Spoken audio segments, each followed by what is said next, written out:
वालेकुम guys, myself Mohammad Tahir Khalid और आज हम करेंगे मिलके Cramer rules of solving the matrix. तो मैं बहुत ही सिंपल अंदाज में आपको ये समझाऊंगा। इसमें बेसिकली हम कोई भी रैंडम कोई भी ना एक मैट्रिक्स ले लेते हैं। लेट्स सपोज हमारे पास है 5x minus 3y plus z is equal to -15 and second. ये हम ना बेसिकली ले लेते हैं तीन, यानी कि क्वेश्चन वाली ले लेते हैं। तो ये इसमें आपको सारे कॉन्सेप्ट क्लियर हो जाएंगे, बजाय कि हम 2/2 वाली लें, हम 3/3 वाली ले लेते हैं।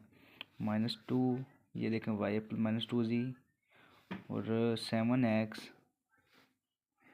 गाइस जहाँ से आपको समझ ना लगे आप बिला झिझक आप कमेंट में पूछ सकते हैं। उसके अलावा -1 -z लिख लें, चाहे हम -1z लिख लें, एक ही बराबर है। उसके अलावा 48 इज इक्वल टू 7। ये एक बेसिकली हमारे पास एक इक्वेशन होगी। अब हम इसको क्रैमर रूल के मुताबिक इस मैट्रिक्स को सोल्व करेंगे। तो फर्स्ट ऑफ ऑल हम इसको एक मैट्रिक्स की शेप दे देते हैं। तो उसके लिए हमें क्या करना पड़ेगा, ये जो कोफिशिएंट है इसके साथ एक्स वाई और जी के, इनको हमने सेपरेट करना है। तो लेट्स सपोज हम कर लेते हैं, देखें 5 एक्स का कोफिशिएंट 5, वाई का -3, जी का 1, एक्स का 6, 4, -2 and so on 7, 0, -1 is equal to -15, 48 and 7। ठीक है, तो गाइस हम इसको दो मैट्रिक्स का नाम दे देते हैं। लेट्स सपोज ये हमारे पास मैट्रिक्स है ए, ये हमारे पास मैट्रिक्स है बी। ठीक है, उसके बाद गाइस बेसिकली जो इन क्रैमर रूल्स मेथड है, इसके अंदर हमने करना क्या है। लेट्स सपोज हमने इसके अंदर हमने ए एक्स फाइंड करना है, हमने इसमें क्या कह लें कि ए वाई फाइंड करना है एंड सो ऑन। हमने इसके अंदर ए एक्स ए वाई, ये मैं वैसे एक रैंडम नाम दे रहा हूँ, आप X A X B and X C भी नाम दे सकते हैं।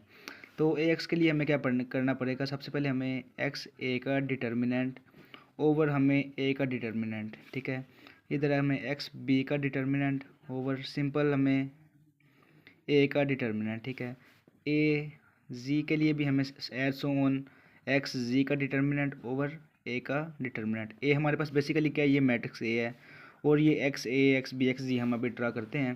तो गाइज एक्स ए के लिए बेसिकली हमें क्या करना पड़ेगा, एक्स ए सिंपल हमारे पास ए वाली मैट्रिक्स यही है। एक्स ए में हमें क्या करना पड़ेगा, जो हमारे पास ये बी मैट्रिक्स है ना, एक्स ए लेना है हमने। फॉर एग्जांपल ये हमारे पास ए रो ए है, कॉलम ए है, ये बी है, ये सी है। अगर हमने एक्स ए लेना है तो हमें ए के जो कोफिशिएंट है इनकी जगह हमें ये मैट्रिक्स बी को पुट करना पड़ेगा। तो देखिए 5 6 7 है, इसकी जगह हमने क्या लिखना है, -15 48 और 7, -15 48 एंड 7 इसकी जगह लिख लेंगे। बाकी सो ऑन -3 1 4 0 -2 एंड -1। ये हो गया एक्स ए के लिए। आगे एक्स बी के लिए गाइज आप साथ साथ करते रहें, बहुत ही आसान मेथड है, बहुत मुश्किल नहीं है। तो एक्स बी के लिए क्या करना पड़ेगा, सिंपल जैसे हमने एक्स ए के लिए किया, यानी कि बी के कोफिशिएंट को हमें रिप्लेस करना पड़ेगा मैट्रिक्स बी के साथ। 5 6 7 वैसे ही आ गया। अब इसको -3 4 की जगह 0 की जगह -15 48 एंड 7, ये हमारे पास आ गया X B and so on. गाजी मैं आप पे छोड़ता हूँ कि एक्स जी जो है वो आप खुद निकालें, एक्स सी आप खुद निकालें। तो वो मैं कर देता हूँ, लेकिन आप लोगों ने खुद भी अपने हाथ से लाजमी करना है। एक्स सी के में भी हमें क्या करना पड़ेगा, जो सी वाला कॉलम है उसको हमने बी के साथ रिप्लेस करना है। सिंपल 5 6 7 -3 4 और 0, उसके बाद -15 48 एंड 7। ये हमारे पास तीन मैट्रिक्स बन गई। अब हमने सिंपल डेरिवेटिव लेना है फर्स्ट ऑफ ऑल ए का, क्योंकि ए के डेरिवेटिव से हमने सबको डिवाइड करना है। और डेरिवेटिव ने बेसिकली डिटर्मिनेंट कहते हैं इसको। तो एक डिटर्मिनेंट से हमने तीनों को डिवाइड करना है और उसके बाद हमें तीनों मैट्रिक्स का डिटर्मिनेंट भी लेना है। तो गाइज मैं सिंपल आपको एक समझाता हूँ, बाकी आपने खुद करना है। तो मैं आपको मैट्रिक्स ए लेट्स सपोज हमारे पास, मैं उसका डिटर्मिनेंट आपको लेना सिखाता हूँ। फर्दर आपने बाकी में खुद डिटर्मिनेंट लेना, तो आपने खुद ही करना है। ठीक है, मैं फर्स्ट ऑफ ऑल तो पहले डिटर्मिनेंट का साइन ही होता है कि दोनों तरफ मैग्नीट्यूड का 5 6 7, ये मैं मैट्रिक्स से वैसे लिखने लगा हूँ। -3 4 और 0, उसके अलावा 1। गाइस मैं ये कुछ भी नहीं कर रहा, बेसिकली मैं सिंपल ये वैल्यू पुट कर रहा हूँ पीछे वाले पेज से देख के आगे वाले पेज पे। तो आपने परेशान नहीं होना कि ये कहाँ से आई है। अब डिटर्मिनेंट का असूल होता है, फर्स्ट ऑफ ऑल डिटर्मिनेंट में सबसे पहला जो होता है ना कोफिशिएंट, हम उसको फॉर एग्जांपल मैं ये 5 को ले रहा हूँ, तो गाइस 5 को ले लिया, इसके लिए 2/2 कॉलम बनाना पड़ता है। तो उसके लिए हमें ये वाली 5 वाली रो और 5 वाला कॉलम को निगलेक्ट करके बाकी जो है 4 है -2 0 और -1 इसको लिख लिया। अब सिंपल इसमें ये रूल रहता है कि फर्स्ट टर्म हमेशा पॉजिटिव होती है, second negative, third positive, fourth negative and so on. तो पहले हमने पॉजिटिव ले ली, आगे नेगेटिव का साइन जो मैंने अभी भी बताया। उसके बाद सेकंड कोफिशिएंट सेकंड कॉलम का फर्स्ट जो एलिमेंट है वो -3 है, इसको मैंने ब्रैकेट में लिख लिया क्योंकि मैं बाहर नेगेटिव लगाया तो इससे कोई इशू ना हो। इसका रो और इसके कॉलम को छोड़ दिया, बाकी बचा 6 -2 7 एंड -1। उसके बाद मैंने बोला था तीसरा क्या आएगा पॉजिटिव, तो उसका फर्स्ट कोफिशिएंट है 1 और उसका रो कॉलम को छोड़ के बाकी हमने इसके अंदर लिख लिए 4 6 4 7 एंड 0। ठीक है, अब इसको सिंपली सोल्व कर लेते हैं, कोई इशू नहीं है।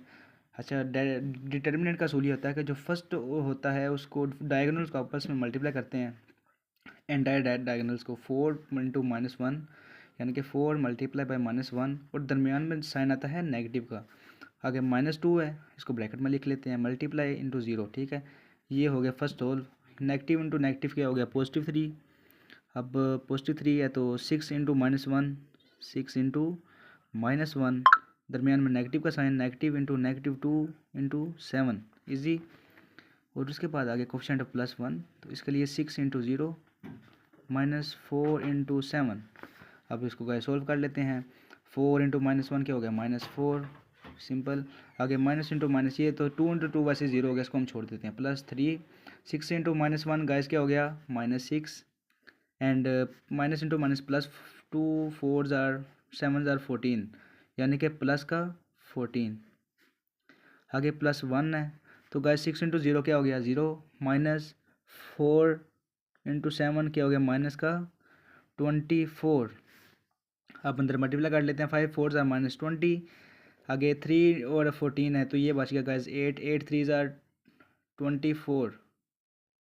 ठीक है, 8 3 जार 20, नहीं guys I think I am mistake. अच्छा चले -24 बच गया यहाँ पे। और इसके अलावा हम इसको सोल्व करते हैं, 24 और 6 + 8 3 जार 24। ठीक है गाइस, यहाँ तक सही हो गया। गाइस अब इसको नेगेटिव पॉजिटिव करके हमारे पास जो बचता है वो है हमारे पास 24 और 24 कट गया। ये गाइस हमारे पास बनता है माइनस का, समझ आई थिंक यू समझ लग गई होगी आप लोगों को, -20। ठीक है, तो विद दिस रिस्पेक्ट हमारे पास ये आया है डेरिवेटिव ए का। तो ऐसे ही हमने ax का, ay और az का निकाल के तो सिंपल हमने इसी फार्मूले में, ये देखें ये मैंने फार्मूला लगाए हैं, ax किसी तरह निकालेंगे, ये ax हमारे पास, ये x b x c है, तीनों का डेरिवेटिव निकाल के उसको a के डिटर्मिनेंट से हमने डिवाइड कर देना। तो बेसिकली हमारे पास सब x की वैल्यू भी आ जाएगी, y की भी, z की भी। तो ये गाइस सिंपल मेथड था इसका, जहाँ से समझ ना आई हो आप लोग पूछ सकते हैं, ये कोई गलती होगी जो होती है फिर वो भी बता सकते हैं, कोई मसला नहीं है। रहिएगा लर्निंग एंड अमेजिंग वीडियो के साथ। मोहम्मद ताहिर खालिद, अल्लाह हाफिज़।